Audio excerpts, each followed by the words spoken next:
పూర్తి స్థాయిలో విచారణ జరిగిన తర్వాత వారి స్టేట్మెంట్స్ ఆధారం కూడా విచారణ జరుగుతుందేమో. ఇంకెంతమంది ఉన్నారో తెలుస్తుంది సార్. ఒకసారి కిషోర్ గారు జాయిన్ అయ్యారు, మాట్లాడదాం. కిషోర్ గారు నమస్తే అండి. నమస్తే అండి. కిషోర్ గారు ఏం చెప్తారు? యా, క్లియర్, మీ ఆడియో క్లియర్. మీకు సిగ్నల్ తక్కువ చెప్పేదేముంది సార్, ఇది వేల కోట్ల రూపాయల అవినీతి. సార్ క్లియర్ గా చెప్పారు, సుధాకర్ రెడ్డి గారు కానీ పెద్దలు కానీ. గతంలో జర్నలిజం అన్నా, నాయకులన్నా ఒక పారదర్శకమైన పాలన, ఒక వివరణాత్మకమైన చర్చ ఉండేది.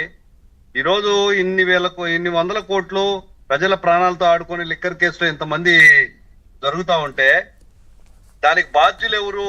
వాళ్ళు ముందుకు చెప్పాలి కదా. ఈ రోజు జగన్మోహన్ రెడ్డి గారి పిఏగా ఉన్న కేఎన్ఆర్ గారు అవినీతి ఆరోపణలు ఎదుర్కొన్నప్పుడు నిజంగా సుధాకర్ రెడ్డి గారు క్లియర్ గా చెప్పారు, నాకు సంబంధం ఉందనో లేకపోతే సంబంధం లేదనో, నేను ప్రత్యక్షంగా దానిలో లేననో లేకపోతే అతనికి నాకు సంబంధం లేదనో ఏమీ చెప్పట్లేదు. ఎందుకంటే వీళ్ళు బినామీ పేర్లు, ఖచ్చితంగా కూడా బినామీ పేర్లతో ప్రజల సొమ్ముతో పెట్టుబడి పెట్టుకొని సార్ ఒక మాట అన్నారుగా, సంబంధం లేదని ఎలా చెప్తారు? మొత్తం తెలియకుండా జరుగుతుందా అనే క్వశ్చన్ వస్తుంది కదా, అంత ధైర్యం చేస్తారా? అంటే పారదర్శకత లేని నాయకులని నేను క్లియర్ గా అంటున్నాను. పవన్ కళ్యాణ్ గారిని ప్రాంతీయ తత్వం అడ్డం పెట్టి ఏదేదో మాట్లాడుతున్నా ఆయన క్లియర్ గా వచ్చి చెప్పాడు, నేను భారతీయుడిని, నాకు ప్రజలంతా ఒకటే. ఇట్లాంటి వివరణ జగన్మోహన్ రెడ్డి గారు కానీ వైసీపీ నాయకులు కానీ ఎందుకు ఇవ్వడం లేదు? అనేక రకమైన డిబేట్ లో నేను చూశాను. ఏదేమైనా ఇది కల్తీ మద్యం గురించి కానీ ఏదైనా అవినీతి గురించి కానీ ప్రశ్నిస్తే అప్పుడెప్పుడో జరిగిన సంఘటనలు గుర్తుకు తీసుకొచ్చి చెప్తారే కానీ, క్రాస్ చెక్ చేస్తారే కానీ డైరెక్ట్ గా ఈ సందర్భానికి తగిన వివరణ అయితే ఇచ్చే పరిస్థితి అయితే లేదు.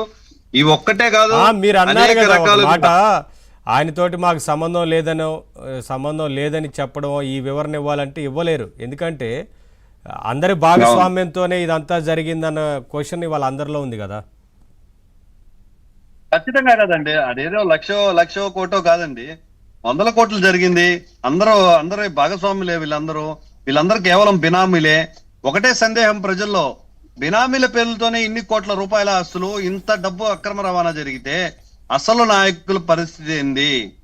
పిఏ గారి సీఎం పరిస్థితి ఏంది? ఆయన ఎన్ని కోట్లు సంపాదించారు? ప్రజల్లో కనీసం ఇంత అవినీతి చేసిన వ్యక్తి మళ్ళా రాజకీయాల్లోకి రాగలడా, గెలవగలడా?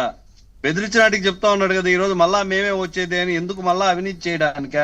లేకపోతే ప్రజలు కళ్ళు మూసుకొని ఉన్నారనుకున్నారా? జగన్మోహన్ రెడ్డి గారిని ప్రత్యక్షంగా అడగాలని ఉంది. ఇన్ని వందల కోట్ల అవినీతి చేసిన తర్వాత కూడా బేసిగ్గుగా ఖచ్చితంగా బయటకు వచ్చి మాకు మళ్ళా ప్రజలు అధికారం ఇస్తారు అని చెప్తే మీ మూర్ఖత్వమే అవుతుంది. కాదేది అనర్హం, దోచుకునేందుకు అనే విధంగా వందల కోట్ల రూపాయలు దోచుకుతున్నారు. కేవలం లిక్కర్ స్కామ్ లోనే కాదు, ప్రజలకు ఇళ్ల స్థలాల విషయంలో గాని, మెప్మా విషయంలో గాని అనేక రకాలైన అవినీతి బయటకు వచ్చే పరిస్థితి ఉంది. జగన్మోహన్ రెడ్డి అనుకోని ఎవరు నమ్మే పరిస్థితి లేదు. ఎందుకంటే సానుభూతితో ముందుకు వచ్చారు వైసీపీ నాయకులందరూ కూడా. ఒక గాలివాటం మీద గెలిచారు, నిబద్ధత లేదు, వాళ్ళకి వ్యూహాత్మకమైన అభివృద్ధి చూపే ఆసక్తి కూడా లేదు. కాబట్టి ప్రజలు 151 సీట్ల నుంచి 11 సీట్లకి దించేశారు. రాబోయే రోజుల్లో కూడా మరి వీళ్ళకి అధికారం అందించే పరిస్థితి లేదు. వచ్చిన డబ్బునంతా కూడా సొంత ప్రయోజనాల కోసం వాటిని పెట్టుబడిగా పెట్టి ప్రజల ప్రాణాలని తాకట్టు పెట్టి సంపాదించుకొని వేల కోట్లకు ఎదిగిన నాయకుల్ని, వైఎస్ఆర్సీపీ నాయకుల విధి విధానాలను ప్రజలు గమనించిన పరిస్థితి ఉంది. కిషోర్ గారు, చెప్పండి. ముఖ్యమంత్రిగా అప్పుడు ఉన్నప్పుడే పిఏగా పనిచేశారంటే, ఇంత పెద్ద మొత్తంలో ఆస్తులు సంపాదించి పిఏగా ఉండి ఇతర రాష్ట్రాల్లో కూడా ఇవాళ ఆస్తులను కొనుగోలు చేశారన్న వార్తలు వస్తున్న నేపథ్యంలో అటువైపు ఆ దృష్టిలో ఆ కోణంలో కూడా విచారణ జరుగుతూ ఉంది. కాబట్టి ఇవన్నీ వారికి తెలియకుండా చేసే ధైర్యం ఉంటుందా అనే క్వశ్చన్ వస్తుంది కదా.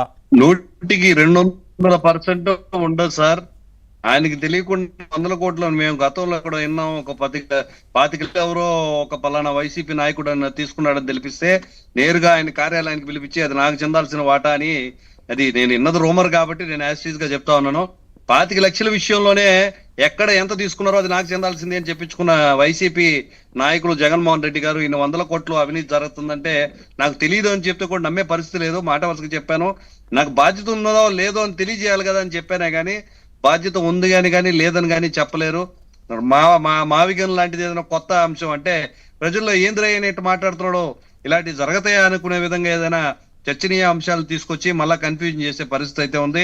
నిన్నగాక మొన్న మనం చూసాము, వాళ్ళ నాయకుల తనలో వాళ్ళే తీసేసి ఏదో ఒక అలిగేషన్, వాళ్ళ మీద వచ్చిన అవినీతి ఆరోపణల్ని ఏదో ఒక అలిగేషన్ రూపంలో మసిబూసి మారేడుకాయ చేయాలని చూస్తున్నారు కానీ